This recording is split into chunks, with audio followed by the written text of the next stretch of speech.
Aujourd'hui, je vais build dans Minecraft 2 niveaux des bas-fonds que vous connaissez très probablement, et mon objectif sera de rendre l'immersion la plus totale possible. J'ai déjà commencé par faire la totalité du niveau 0. C'est donc un carré de 1500 blocs sur 1500 blocs, et ces 4 coins mèneront à 4 niveaux différents. Si j'ai décidé de le construire avant de commencer le tournage de la vidéo, c'est parce que sa construction ne me semblait pas plaisante à regarder. Mais je vais tout de suite commencer par le niveau 37 qui est les pool rooms. Et cette entrée sera celle des pool rooms. Je vais donc choisir les deux blocs suivants, le quartz et la prismarine. Je me munis de mes blocs et je pars faire la première plateforme qui sera donc le sol à l'aide de World Edit. Ok, comme ça c'est parfait, maintenant je vais pouvoir m'occuper des murs. Parfait, il reste plus qu'à faire ça avec les deux autres. Et voilà, c'est fini, je finis donc avec le plafond. Je pense qu'il va falloir éclairer tout ça par contre, parce que c'est vraiment sombre. Mais avant ça, je vais quand même poser toutes les bases, donc en gros, j'aimerais bien faire une pièce avec plein de petites pièces et de l'eau au fond. Et seulement une des pièces mènera au niveau principal. Donc là, c'est qu'une sous-zone du niveau. Le niveau sera bien sûr beaucoup plus grand et se passera en dessous. Il faudra donc tomber d'une des pièces et se retrouver dans les vrais pool rooms. J'aimerais bien même faire un effet où on tombe dans une piscine et on se retrouve un peu perdu. Maintenant, il est temps de s'attaquer aux lumières et vous allez voir que ça changera vraiment toute l'ambiance de la pièce. Parfait, c'est déjà pas mal. Maintenant, je vais m'occuper de mettre le reste. Et maintenant que c'est fini, je trouve que l'ambiance est super belle. Je trouve que c'est un endroit qui semble un peu paisible, mais je pense qu'une fois que j'aurai mis les piliers, ce sera plus du tout la même chose. Ouais, d'un coup, je trouve ça beaucoup plus vivant, tu sais pas ce qui se cache derrière les piliers. Maintenant, je vais pouvoir m'attaquer à la salle principale, et donc ce sera pas qu'une salle, évidemment, ce sera plein de salles reliées entre elles. Ok, j'ai fait la salle principale dans laquelle on va tomber, donc je vais vous montrer tout ça. Merde. Donc je disais, je vais vous montrer la salle. Donc là, on a l'entrée des pool rooms. Donc voilà, c'est un peu l'ambiance. Donc vous allez voir que on tombe dans la pièce et c'est un peu l'ambiance où on peut plus remonter. Donc on est un peu perdu et on essaie de remonter afin de ne pas être bloqué pour toujours dans les pool rooms. Donc ça force l'exploration. Une fois qu'on descend, on ne pourra plus remonter. Donc l'exploration est forcée. On est obligé d'explorer les pool rooms. Je vais vous montrer ça. Là, la personne tombe sur le trou et donc il se demande ce qu'il y a dedans. Évidemment que vu que la pièce, le reste de la pièce est vide, il finit par forcément par descendre dedans parce qu'il ne veut pas retourner dans le niveau 0. Et voilà où il tombe.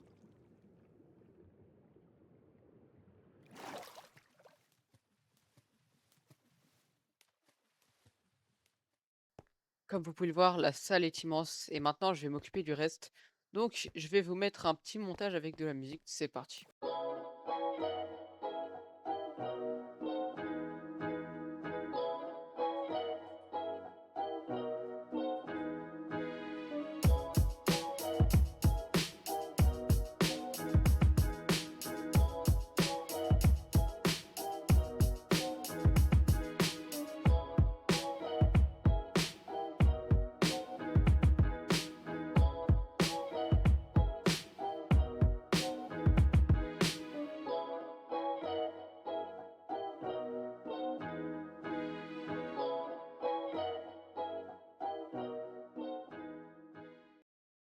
Bon, honnêtement, je pense pas que ça prendrait autant de temps, mais je pense que ça vaut le coup.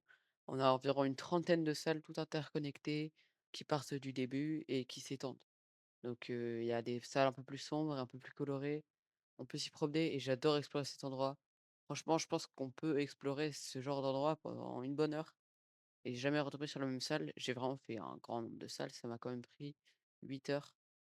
Et maintenant, je pense qu'on va pouvoir s'attaquer au prochain niveau et je vais vous dévoiler le niveau. Vous le connaissez sûrement.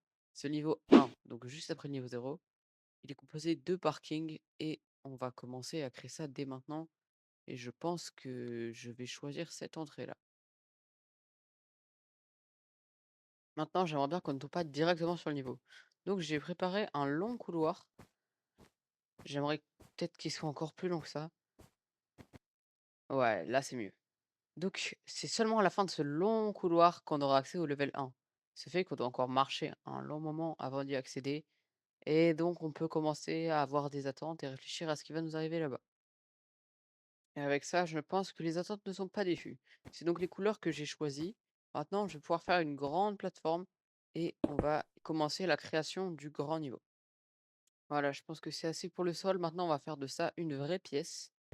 C'est tout simplement magnifique, mais c'est aussi très vite. Donc, on va vite remplir ça. Ma stratégie est d'abord de faire toute la base, du niveau, donc tout ce qui va être les murs, puis je vais monter les murs et après je vais rajouter quelques détails comme certaines pièces, des portes et une grande pièce au milieu, que je ferai en dernier. OK, donc j'ai fait des places de parking, je vais essayer d'en mettre un peu partout dans le niveau et voilà pour le dernier. Maintenant, je vais pouvoir m'occuper des murs. Et d'ailleurs, on arrive vers la fin de la vidéo et c'est ma toute première, donc si, vous avez des conseils, vous pouvez me dire dans les commentaires. Je les écouterai avec grand plaisir pour mes futures vidéos. J'aimerais faire une chaîne qui sera, un peu dédiée à Minecraft et je vais bientôt d'ailleurs commencer ma survie hardcore et j'en ferai une série de vidéos. Si tu veux me soutenir, tu peux aussi t'abonner et liker la vidéo.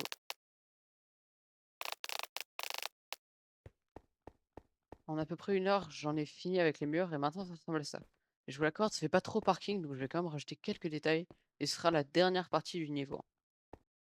Donc je vais mettre une porte ici, une là, je vais baisser le niveau ici, je vais mettre une porte là. Bon, je vous épargne un peu cette partie parce que je peux vous dire que j'en ai mis des portes. Donc on va directement passer à la première pièce, j'aimerais en faire 2, 3 en tout. Et j'aimerais que ça donne pas trop un effet de parking et que plutôt ça soit une sorte d'entrepôt. Je pense que je vais la faire juste ici. Et voilà, petite transition, je pense que c'est pas mal. J'aime bien les petits blocs sur le sol et sur les murs. Ça fait un peu un effet, je sais pas trop décrire, mais ça fait un effet Backrooms en fait. Et voilà, celle-là n'est pas mal non plus. Je vais pouvoir m'occuper d'une dernière. Puis je vais faire la grande salle au milieu. Et honnêtement, celle-là, c'est peut-être ma préférée avec ces 2 petites salles intégrées. Maintenant, je vais essayer de retrouver le milieu. Waouh, j'aime beaucoup la transition entre le jaune et le niveau 1. Je trouve ça magnifique. Et voilà la salle du milieu. C'est quoi? Je vais vous faire une petite transition et ça terminera également la vidéo. Donc, j'espère que vous l'avez apprécié. Et encore une fois, si vous voulez me donner des conseils, vous pouvez le faire en commentaire. Je les prendrai en compte pour mes prochaines vidéos. Attention, transition dans 3, 2, 1. Et voilà, la salle donne vraiment l'impression d'un entrepôt moisi et personne n'a vraiment envie de se retrouver là-dedans, je pense. Donc voilà, c'est la fin de ma vidéo. Euh, j'ai beaucoup aimé se faire ce concept, surtout le niveau 1. Et je pense que je rajouterai des niveaux au futur, car il reste encore 2 endroits où je peux construire des niveaux. Les sorties du niveau 0. Donc, si vous voulez une partie 2, je la ferai sûrement.